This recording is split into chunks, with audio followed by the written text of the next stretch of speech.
For this third and final deleted level, what we call the boar hunt sequence, this was a sequence pretty late in the game. It was right after the whole Seattle Abby sequence where Abby spares Ellie. And then we wanted to come back into Ellie's story, but keep it a bit mysterious of how much time has passed, where is Ellie now?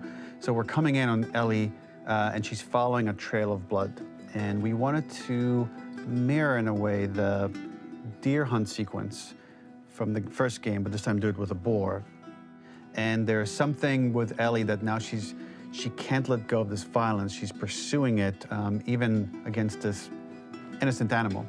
This was another opportunity to show how the violence that Ellie has experienced, the violence that she witnessed being afflicted onto Joel, is still sticking with her, and she's still experiencing these PTSD moments.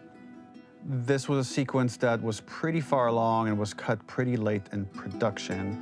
Parts of it are still really rough, but the gameplay, the building blocks were all there. I think you'll have fun to see, like, again, a rough, unfinished sequence that you can play.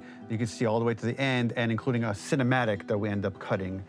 And the remnants of the sequence ended up being mentioned in Ellie's journal. So this part of the story that we developed still made its way into the game as kind of optional stuff that you could read about, but here you get to experience it. So as a reminder, this is pretty rough, months away from being finished, but you get to see it now.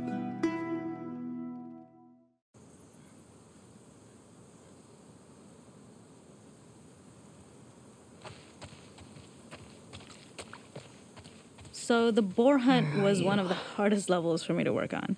It was a huge challenge with the systems that we had, and we kept trying, but it never felt quite right. Originally, the level happened after the Jackson Festival, which also got cut, but before Farm. Once the festival got cut, it became the prologue to Farm.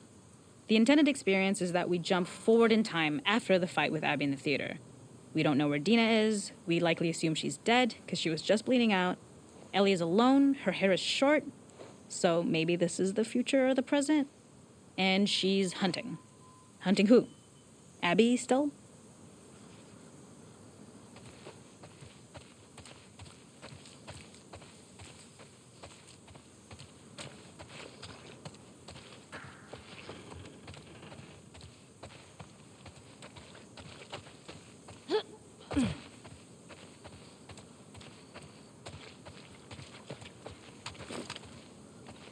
In early iterations of the fight, it was more arena-like. The player slowly whittles down the boar's health. Ellie gets more visceral and more vicious. We get a little worried about her. As the boar gets weaker, more panicked, more feral, and we start feeling sympathetic to the boar was the hope. In all of these iterations, especially of these wider areas, it required custom AI and scripting to make sure it continued to feel organic as an animal, but we really needed it to do specific stuff. It needed to be able to close distances really, really quickly. It needed to charge to attack, but we wanted the feeling of hunting, so we needed to track it down from afar. And we also needed to discourage the player from attacking the boar when it's that close, or it would kind of turn into this melee kerfuffle. How do we do this in our world while keeping the boar believable?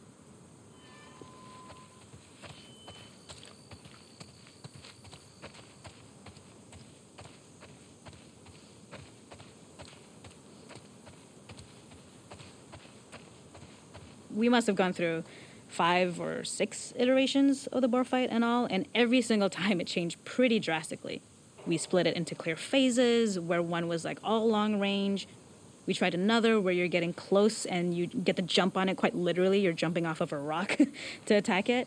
And then finally, we tried a bunch where you almost sort of go around a bunch of trailers and try and wrestle it. We uncovered after some time that taking down a boar over several phases felt very laborious and a little dramatic.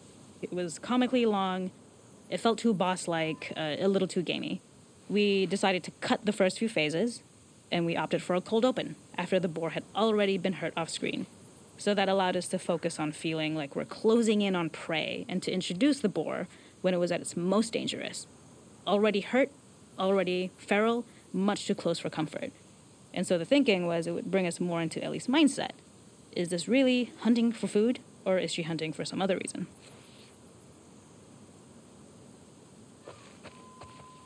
Gotcha.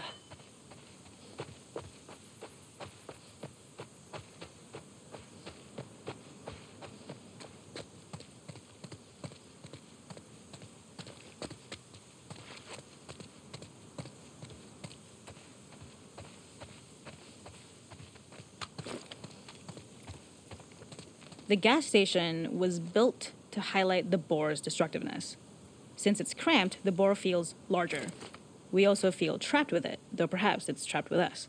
When it charges, it gets to us quickly, so we must be on our toes. This made it more aligned with Ellie's sort of hunting for trouble mindset. Listening became more important, as well as moving around slowly so it didn't hear you. Could you spot it before it saw or heard you? And could you get a shot off quickly enough so you could dodge out of the way? Or is the shot worth the cost after? It feels like a gamble. By the end of the fight, everything would likely be in shambles. The boar would burst through the back, and Ellie would follow it and finally enact revenge. Okay. I can't see shit.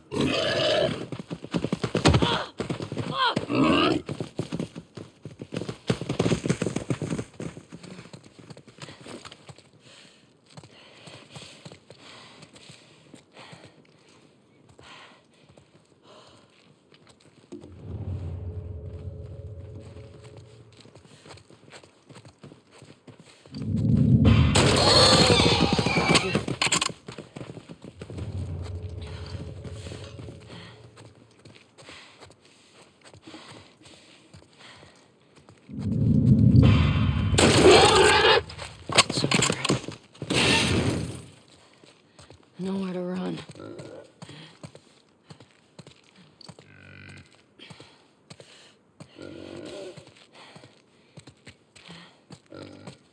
The boar kill was supposed to be anything but glorious. With the boar whimpering at the back of the gas station after Ellie's relentless hunt. After this, hearing the drone that we kind of come to associate with Ellie's trauma, we would hard cut to the stream where she's washing her hands and holding rabbits that she hunted, about to return to Dina. And there would be no mention of the boar. The boar kill was supposed to be anything but glorious. With the boar whimpering at the back of the gas station after Ellie's relentless hunt. After this, hearing the drone that we kind of come to associate with Ellie's trauma, we would hard cut to the stream where she's washing her hands and holding rabbits that she hunted, about to return to Dina. And there would be no mention of the boar.